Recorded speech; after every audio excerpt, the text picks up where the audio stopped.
property is angle sum property. Okay, so according to angle sum property,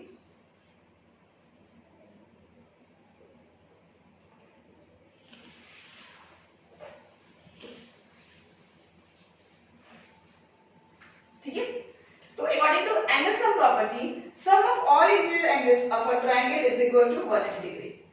इसका मतलब ये angle A plus angle B plus angle C is equal to 180 degree.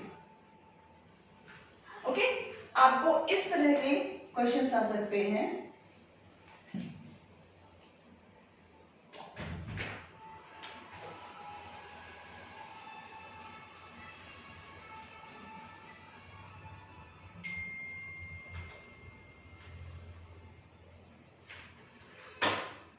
आपको इस तरह के questions आ सकते हैं.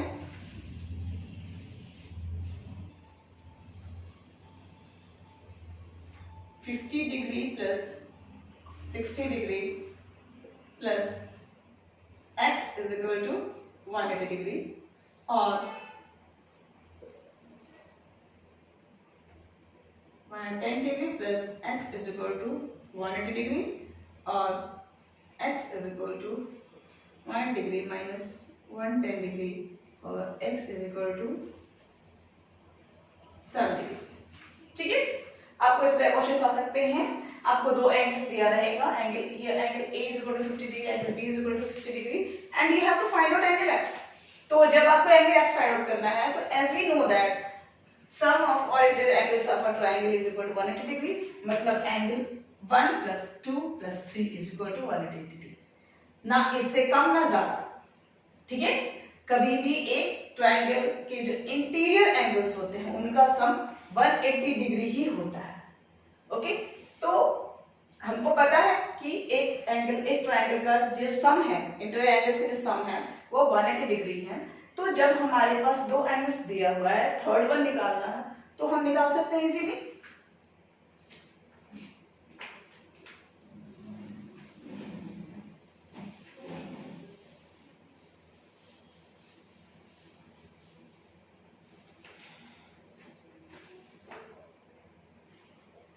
Next topic is types of triangle.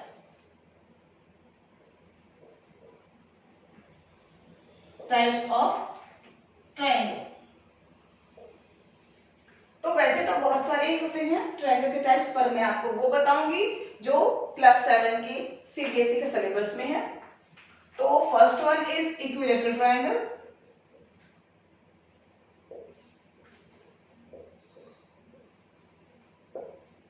Equilateral triangle. तो इक्विलैटरल ट्रायंगल में होता ये है कि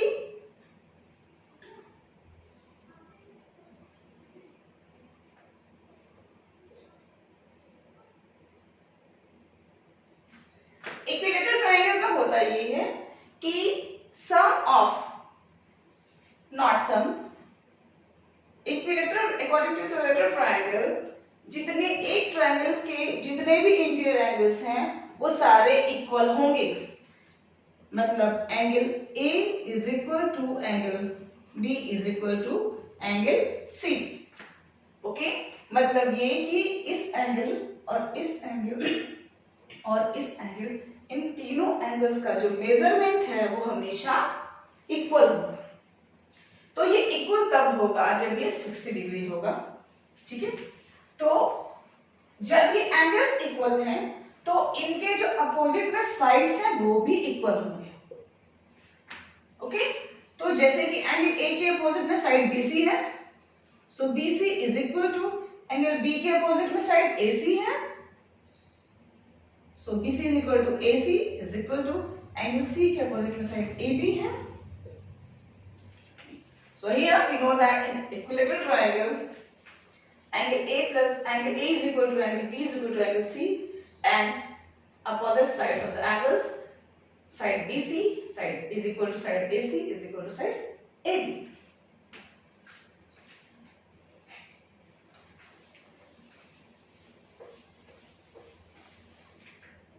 Next one is isosceles triangle.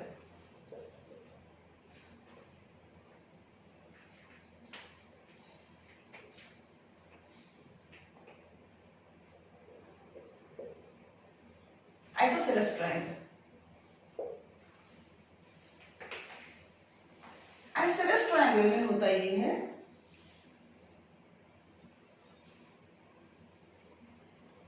In isosceles triangle two angles of a triangle are equal. It means कोई भी दो एंगल्स इक्वल होंगे, means angle B is equal to angle C. Okay, in isosceles triangle two angles equal होते हैं, तो यहाँ मैंने अगर angle B is equal to angle C लिया है, then जैसा कि मैंने इक्विलेटरल ट्रायंगल में आपको बताया कि जब एंगल्स इक्वल हैं तो उनके जो उस एंगल के अपोजिट के जो साइड्स हैं वो भी इक्वल होंगे। तो यहाँ हम देख रहे हैं एंगल B के अपोजिट में साइड AC है, so side AC is equal to angle C के अपोजिट में साइड AB है, is equal to side AB. So in isosceles triangle, two angles are equal and two sides are equal.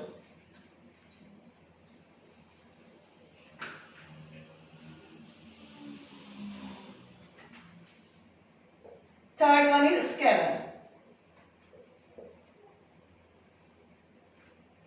Scalar triangle.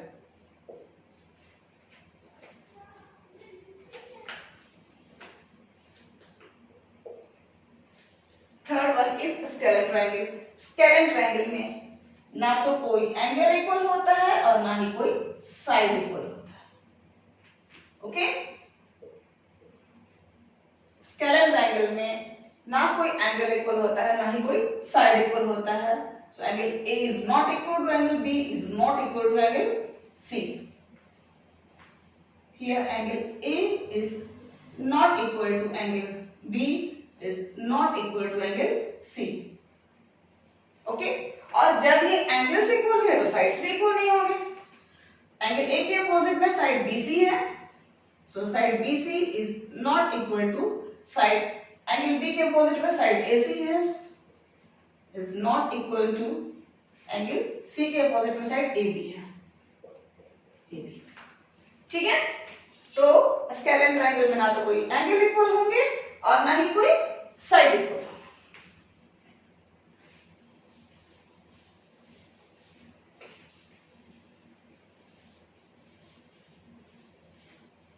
Okay, next one is triangle property. Triangle property, next one is triangle property.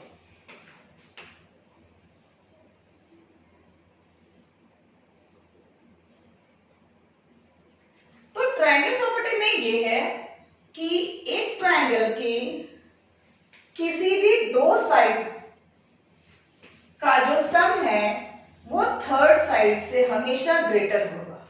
मतलब ये sum of side AB plus side BC is always greater than side AC।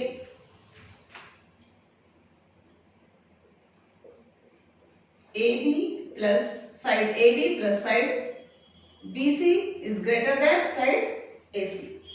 तो ऐसा नहीं है कि side AB और BC ही रहेगा, साइड कोई भी दो साइड, एक ट्रायंगल की कोई भी दो साइड हमेशा थर्ड साइड से ग्रेटर होगा।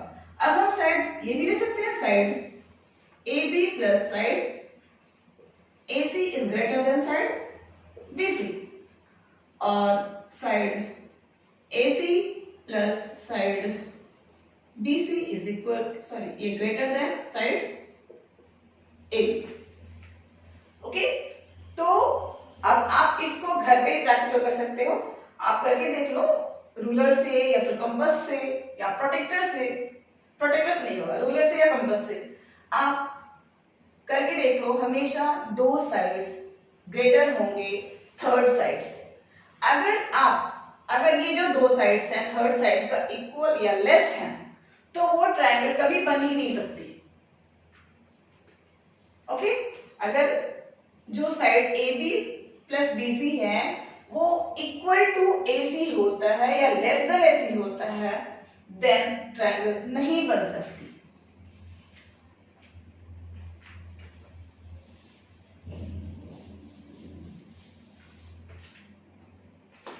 Now the next one is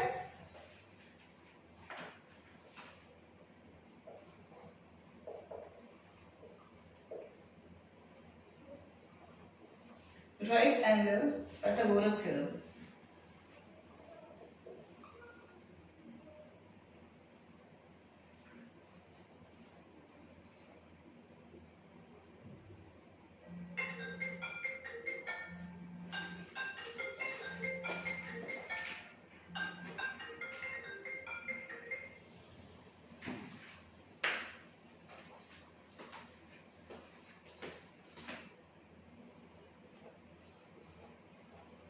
Pythagoras theorem.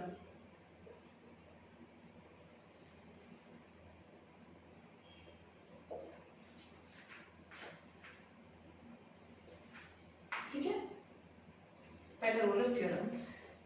According to Pythagoras theorem कभी भी राइट एंगल में अप्लाई होता है। तो राइट एंगल हम किसे कहते हैं? जिसका एक एंगल 90 डिग्री का हो। कोई भी ट्राइंगल जिसका एक एंगल 90 डिग्री का हो उसे हम राइट एंगल ट्राइंगल बोलते हैं। ओके, तो राइट एंगल ट्राइंगल आप समझ गए। अब ये जो पाइथागोरस थ्योरम है ये कभी भी राइट एंगल ट्राइंगल पे ही अप्लाई होता है। So according to Pythagoras theorem जब एक राइट एंगल ट्राइंगल होता है देन पाइथागोरस थ्योरम में एक साइड परपेंडिकुलर बन जाता है।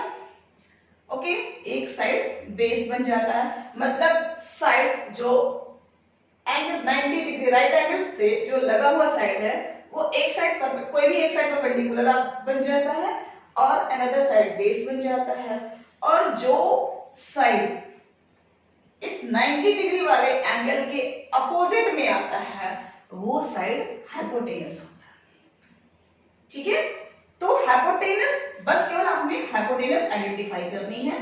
जो साइड 90 डिग्री वाले एंगल के अपोजिट में आ रहा है वो साइड हाइपोटेनस होता है। और बाकी आप कोई भी दो साइड में से किसी एक को परपेंडिकुलर और एक को बेस बना लो, नो इशू। तो according to Pythagoras theorem hypotenuse square is equal to perpendicular square plus base square. ठीक है, hypotenuse square is equal to perpendicular square plus base square. Okay, तो यहाँ पे एक तो ये हो गया। इस तरह से आप क्वेश्चन आ सकता है, मतलब कि हाइपोटेनस आपसे पूछा जा सकता है। दूसरा, बच्चे काफी कंफ्यूज हो जाते हैं जब उनसे पूछा जाता है बेस। ठीक है, तो बेस को अगर आपको पूछा जा रहा है then base square is equal to hypotenuse square minus perpendicular square, ये हो जाएगा। और अगर परपेंडिकुलर पूछा जा रहा है then perpendicular square is equal to hypotenuse square minus base square. ठीक है, इसमें काफी कंफ्यूजन होती है कि मतलब हाइपोटेनस तो समझ में आ रहा है, परपेंडिकुलर कैसे निकालें, बेस कैसे निकालें। तो आपको हाइपोटेनस, परपेंडिकुलर या बेस कुछ भी निकालना हो, कहीं भी क्वेश्चन आपको आएगा तो कोई दो दिया रहेगा। ठीक है, या तो परपेंडिकुलर और बेस दिया रहेगा, हाइपोटेनस फाइंड आउट करना होगा, या फिर परपेंडिकुलर और हाइपोटेनस दिया रहेगा, बेस फाइंड आउट करना होगा, या फिर हाइपोटेनस एंड बेस दिया रहेगा एंड परपेंडिकुलर फाइंड आउट करना होगा। तो आप ये तीनों फार्मूला में से जो भी सेट होता है उससे सेट करके आप फाइंड आउट कर सकते हैं। ठीक है, फॉर एग्जांपल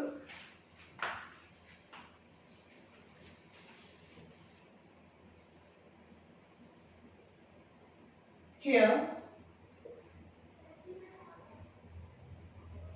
इसे मैंने अगर परपेंडिकुलर माना है देन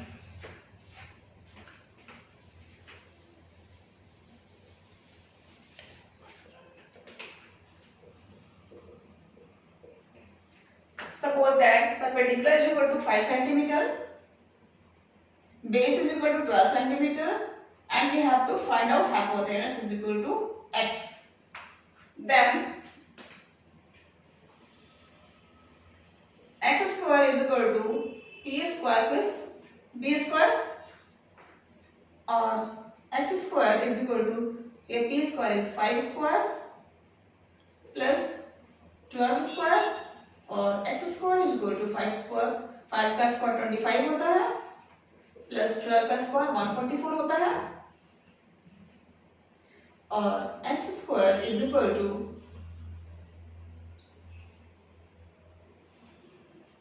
169। तो यहां हम देख रहे हैं हमने एक्स स्क्वायर नहीं फाइंड आउट करना है, हमने एक्स निकालना है, ठीक है। तो x जब हमें निकालना है then x is equal to, here x square is equal to 169 13 का स्क्वायर है, ठीक है। So x square is equal to 13 square, square square cut गया और x इज इक्वल टू 13, ठीक है। सिमिलरली आप परपेंडिकुलर भी निकाल सकते हैं, बेस भी निकाल सकते हैं।